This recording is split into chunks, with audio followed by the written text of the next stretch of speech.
School trip. आयु बस में बैठा बस यही सोच रहा था कि वो पहाड़ कैसे होंगे। आयु जो 15 साल का था, पिछले 3 साल से चंडीगढ़ में ही रह रहा था। फिर भी वो कभी हिमाचल की हसीन वादियों में नहीं गया था। पर उसका यह सपना इस स्कूल ट्रिप में पूरा होने वाला था। ढेर सारे लंच बॉक्सेस से खाना खाते हुए और अंताक्षरी खेलते हुए पूरा दिन बीत गया था। वो शिमला पहुंचने ही वाले थे कि पता नहीं कैसे उनकी बस जो कुछ मिनट पहले एकदम ठीक चल रही थी, उसमें से धुआं निकलने लगा। रात बहुत हो चुकी थी और बच्चे साथ में थे, तो सब टीचर्स ने मिलकर फैसला लिया कि वो पास में ही एक होटल के अंदर रुक जाएंगे और सुबह मैकेनिक को बुलाकर बस ठीक करवाकर शिमला के लिए वहां से निकल जाएंगे। वो लोग पास के एक होटल तक पहुंचे। वो होटल दोनों तरफ से बड़े बड़े पेड़ और पहाड़ों से घिरा हुआ था। सब टीचर्स ने बच्चों को होटल में अलग अलग कमरों में बांट दिया और डिनर के बाद सब सोने चले गए। आयु को अपने 2 दोस्तों अमन और रोहन के साथ कमरा मिला था और वो बहुत खुश था क्योंकि वो दोनों उसके काफी अच्छे फ्रेंड्स थे। आयु, अमन और रोहन जब कमरे में गए तो कमरे की खिड़की से उन्हें जंगल के बीचों बीच एक झील दिखाई दी। उन सभी को याद था कि कैसे पिछली स्कूल ट्रिप पर रात में 2 बच्चे ऐसे ही झील पर निकले थे और वो स्कूल के सबसे पॉपुलर बच्चे बन गए। तो उन तीनों ने भी प्लान बनाया कि इस बार वो भी कुछ कारनामा करेंगे। उन्होंने सोचा कि वो होटल से छुपके से निकल जाएंगे और उस झील पर जाकर फोटो खींचकर वापस आ जाएंगे। जैसे ही होटल का गार्ड सो गया, वो तीनों निकल गए। झील दिखने में तो होटल से ज्यादा दूर नहीं लग रही थी, पर वो तीनों करीब आधा 1 घंटा झील की तरफ चले जा रहे थे और जंगल का रास्ता था कि खत्म ही नहीं हो रहा था।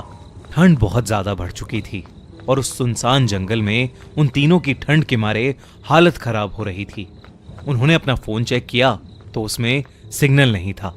तब उन्हें लगा कि उन्हें झील का प्लान कैंसिल करके वापस होटल चले जाना चाहिए। अपने फोन की फ्लैशलाइट के सहारे वो वापस होटल का रास्ता ढूंढने लगे।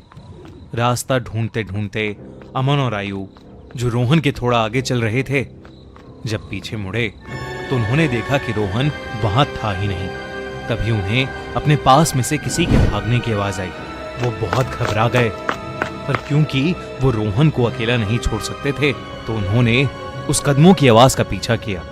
वीरान और घने जंगल के बीच वो उन कदमों की आवाजों का पीछा करते गए, जो कुछ मिनटों बाद बंद हो गई।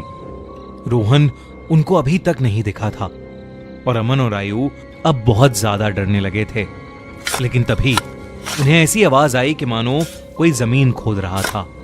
वो धीरे धीरे उस आवाज के पास गए और झाड़ियों के पीछे से उन्होंने देखा कि और कोई नहीं बल्कि रोहन ही जंगल में एक गड्ढा खोद रहा था।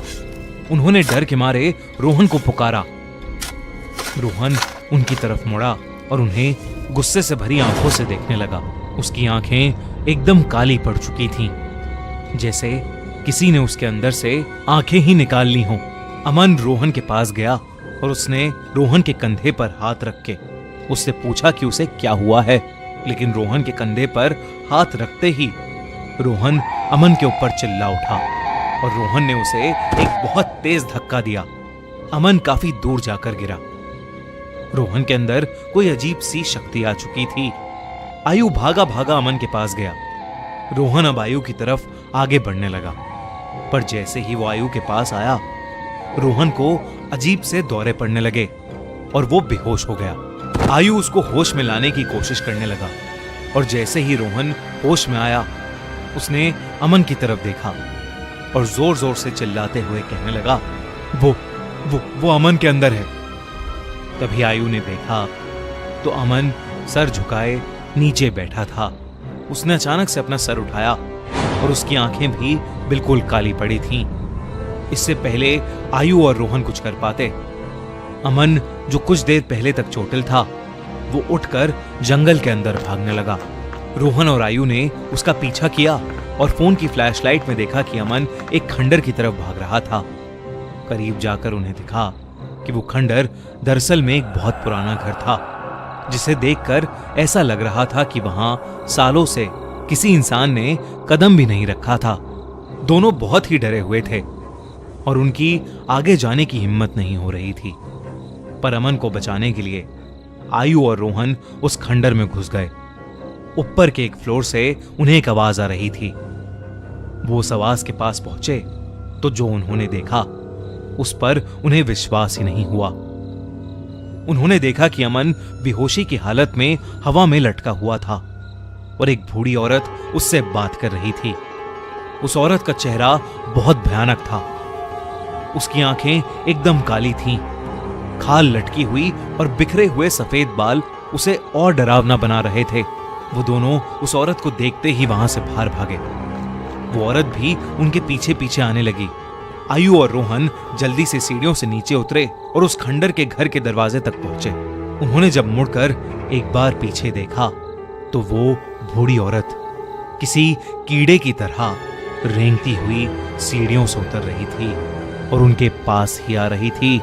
वो किसी तरह वहां से निकलकर जंगल की ओर भागे और भागते चले गए। भागते भागते उन्हें पता नहीं चला कि कब वो उस झील के पास आ गए थे, जिस झील की तलाश में वो होटल के बाहर निकले थे।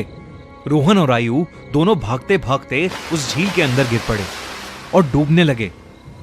उन्हें ऐसा लग रहा था कि जैसे कोई उन्हें अंदर खींच रहा हो। आयु किसी तरह झील से बाहर आ गया, पर उसकी आंखों के सामने रोहन झील में डूब गया और वो कुछ भी नहीं कर सका। आयु ये सब देखकर इतना घबरा गया कि उसे चक्कर आने लगे और वो वहीं बेहोश होकर गिर पड़ा। आयु की जब सुबह आंख खुली तो वो उसी होटल के कमरे में था।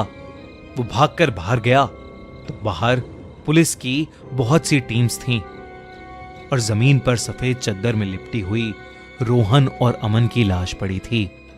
पुलिस ने तो इसे मर्डर घोषित कर दिया था, पर आसपास के रहने वालों ने बताया कि कई साल पहले उस जंगल में एक बूढ़ी औरत रहती थी। वहां उसका एक घर था। सभी से अलग वो औरत चैन से रहती थी। पर एक रोज उसके घर को कब्जाने के लिए पास के गांव के कुछ लोगों ने उसके साथ बदसलूकी की और उसे मारकर उस झील में फेंक दिया। तब से कोई भी इंसान रात में जंगल की ओर या उस झील के पास नहीं जाता। कहते हैं कि उस बूढ़ी औरत की आत्मा अभी भी वहां अपने बदले के लिए भटकती है। काश ये बात इन तीनों दोस्तों को पता होती तो शायद आज आयु के साथ साथ रोहन और अमन भी जिंदा होते।